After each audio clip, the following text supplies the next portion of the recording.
हरिकेशेभ्यः पशूनारिकेशेभ्य इति हरिकेशेभ्यः पशूनां पतये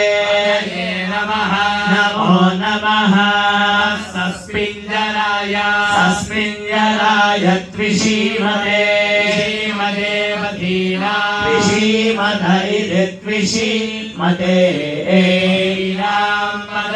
पदये नमः नमो बभ्रुषाय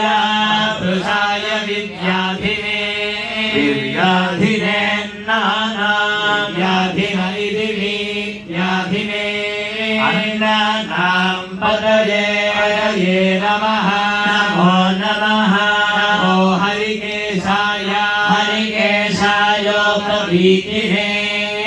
हरिकेशायेति हरिकेशाय उपवीतिने पुष्टानां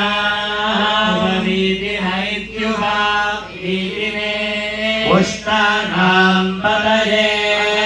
नमः नमो भवस्य हेत्यै जगतां पदये नमः नमो रुद्राय तदाविने क्षेत्राणाविन इत्या तदाविने पदये नमः नमः सूताय हन्त्याय वनानां पदये नमः नमो रोहिताय स्थवदये वृक्षाणां पदये नमः नमो भद्रिणे वाणिजाय गच्छाणां पदये नमः नमो भुवन्तये वारिवस्कृताय औषधीनारिवस्कृतायेति वारिवः कृताय औषधीनां पदये नमः नमः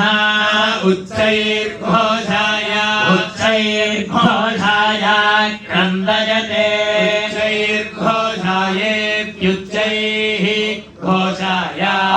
क्रन्दयते पत्नीना क्रन्दयत इत्या क्रन्दयते पत्नीनां पदये नमः नमो कृष्णवीताय धावते कृष्णवीतायेति कृष्णवीताय धावते